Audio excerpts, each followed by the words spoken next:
This channel do not condone piracy of any kind. Asking for, providing or discussing illegal download links is not allowed.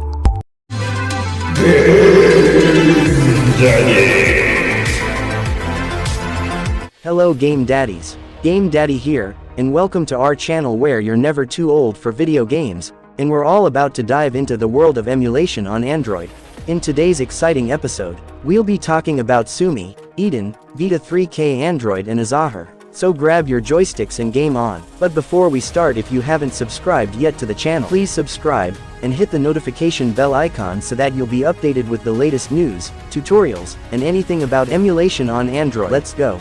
Let's talk about Nintendo Switch emulation on Android with Sumi. Last episode, we've talked about Sumi if it's real or fake, and based on my research, the fork has a lot of popular developers who are contributors of the project. However, when I asked Edgar, the lead developer of PPSSPP, about his contribution about the Sumi, he said that he never heard of the Sumi Emu project. And chances are it's possible that the lead developer of Sumi have taken something from PPSSPP, which is okay if their project is also open source under the GPL license. It means it is possible that even though there's a lot of popular developers under Sumi project, it doesn't mean that they're all aware of the project, and the lead developer just taken some codes from these popular contributors to build Sumi. But just like Edgar said, it is okay to take their code as long as it is under GPL license.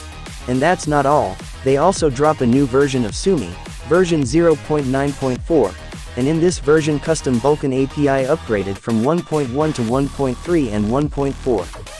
SPIR-B 1.6 base integration plus memory management, general. Major upgrade in the most important external modules of emulator, like Vulkan API or SPIRV, adapted by us, FFmpeg, Sirit, SDL, change scheduler priority to make it less thermal throttling, wait for version 0.9.5 full thermal throttling fix. Fixed the softlock in many games, especially Mario Kart. Fixed memory leaks in big demanding games like TOTK or BOTW. Implemented intelligent frame limiting. When it detects that the game should or can only work in 30 FPS or 60 FPS, it limits it to this frame rate. This technology will be way more enhanced after frame pacing, skipping fixes. Sumi team also have future plans about thermal throttling. They said that they're currently working on version 0.9.5 to address temperature management issue. With frame skipping and better thread management, which with limiting frame rate may lead to stable temperature and also better performance. And before release 1.0.0 there will be next-gen upscaling with AMD Fidelity FX3, AMD Fidelity FX CAS.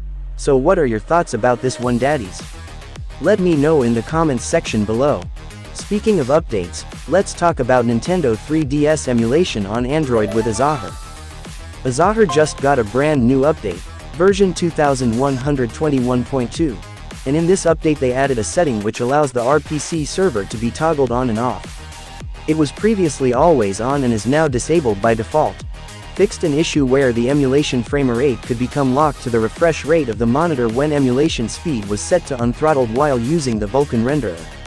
Fixed an issue introduced in Android 15 where emulation content would appear under the camera notch. This fix will stop working in an unspecified future Android version. The property which fixes this issue was added in Android 15, but was then immediately deprecated in Android 16. A follow-up fix will be added down the line which addresses the issue in future Android versions. Fixed messages relating to the turbo feature sometimes appearing in situations when the setting hadn't been modified and many more. So if you want to check this out, download the latest version of Azahar on Azahar's official GitHub page, link is in the description box below. Moving on, let's talk about PlayStation Vita emulation on Android with Vita3k Android. Ikui's Vita3k Android fork just released a brand new version, version 12.5 build 15. And in this version they merge up to Vita3k/Vita3k at E70F38E. Align memory mappings to 4K and CGXM, unmap memory. Ensure both base address and size are 4K aligned when mapping or unmapping memory. Fix flickering video. Fix portrait and stretch mode. Add native scaling mode in settings. Fix Anbernic RG505M device or similar with 1-to-1 screen. If you want to test this out, I'll leave a link in the description box below. Lastly, we're still talking about Nintendo's Switch emulation on Android but with Eden. Developer Death Mall just announced the upcoming Eden version 0.0.3. Update 0.0.3 is just around the corner. While it won't bring any groundbreaking gameplay changes, it includes some meaningful improvements and fixes we think you'll enjoy.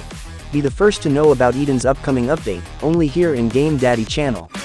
Inspire me to make more videos like this by subscribing to the channel.